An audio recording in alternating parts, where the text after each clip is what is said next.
घर गृहस्थी में रहकर सैचुरेटेड हैं, बहुत संतुष्ट हैं, अब छोड़ दो। असंतुष्ट व्यक्ति अगर घर छोड़ेगा तो बाहर जाकर के घर बना लेगा। वे चीजें उसे चाहिए जो जो उसने घर में नहीं पा पाई। ये ध्यान रखना, देख रहा हूं बहुत गौर से 22-25 वर्ष से। वे चीजें जो जो घर में प्राप्त नहीं हो पाई, जिन जिन का असंतोष था, वे चीजें जो समाज में प्राप्त नहीं हो पाई, वे सब पाने की आकांक्षा मन के भीतर बनी रह जाती है। इसलिए शायद आचार्य भगवंतों ने बहुत सावधानी से ये चीज रखी कि क्रमिक विकास होता जाए आत्मा का और अपने निज घर की सुध आ जावे, तो शायद हम अपने इस घर को छोड़ने में बहुत। और देखो, घर छोड़ने वाले को पलायनवादी मत मानना, दायित्व विहीन मत मानना। सबसे बड़ा दायित्व है अपने आत्मा के कल्याण का। घर गृहस्थी का दायित्व जब अपनाया था सो उसे पूरा कर दिया।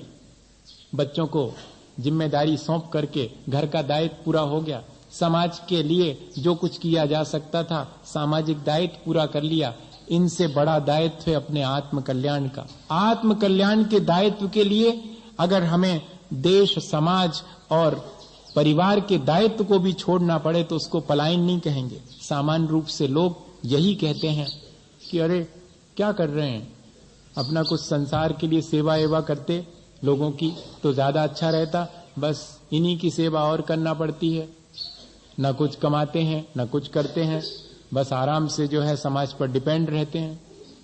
ऐसा कहने में ऐसा मन में आ सकता है, ऐसा लग सकता है कि एक तो दायित्व से विमुखता है, माता पिता की सेवा नहीं करी और घर छोड़ दिया, ऐसा कहने में आ सकता है। लेकिन ध्यान रखना, ये चीज हमें बहुत विचार करने की है।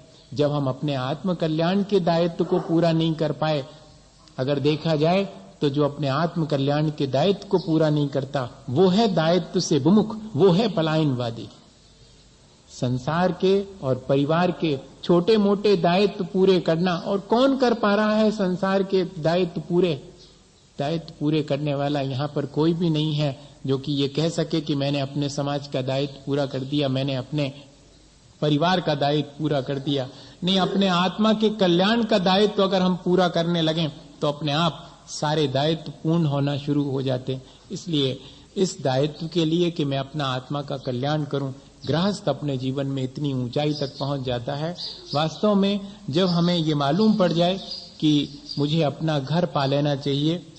एक घटना है उसकी, एक बेटा था दीवान का, वो राजा के दरबार में काम करते थे, तो उनका बहुत मन था कि मेरा बेटा भी राजा के दरबार में ही और कोई अच्छा पद सलाहकार का प्राप्त कर लेवे, यहीं उसका जीवन कट जाएगा।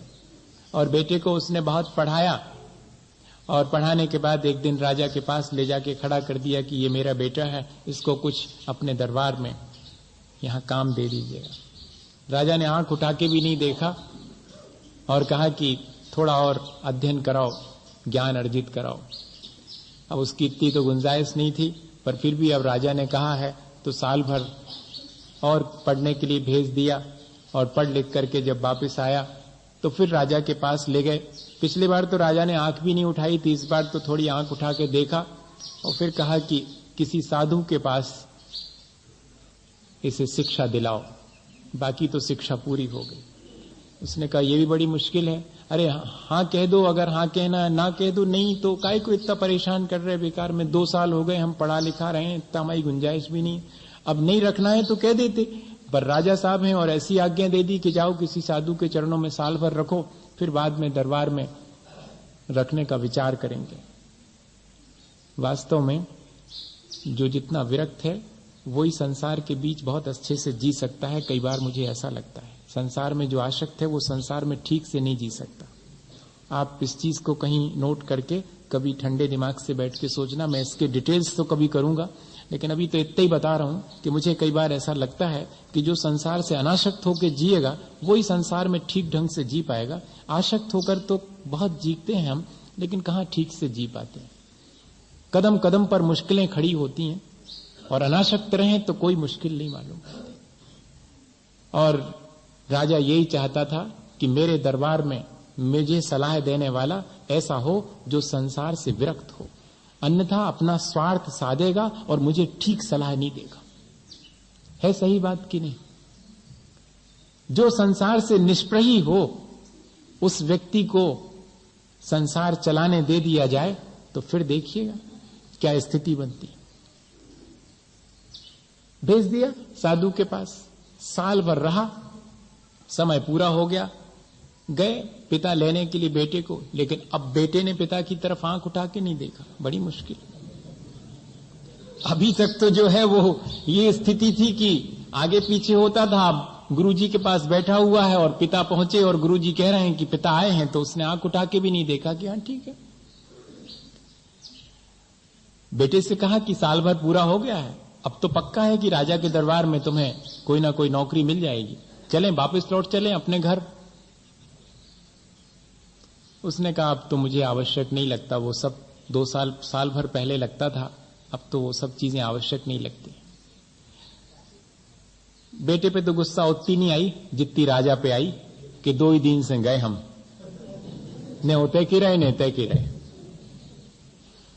अरे नहीं देना थी तो मत देते वहां पर नौकरी, लेकिन ये क्यों जंजाल, अब ये घर भी नहीं लौट रहा। गुरुजी से कहा कि आप समझाओ इसको, तो गुरुजी ने कहा कि मेरी तरफ से तो कोई दिक्कत नहीं, ये जाना चाहे तो ले जाओ। पर बेटे ने जाने से इनकार कर दिया।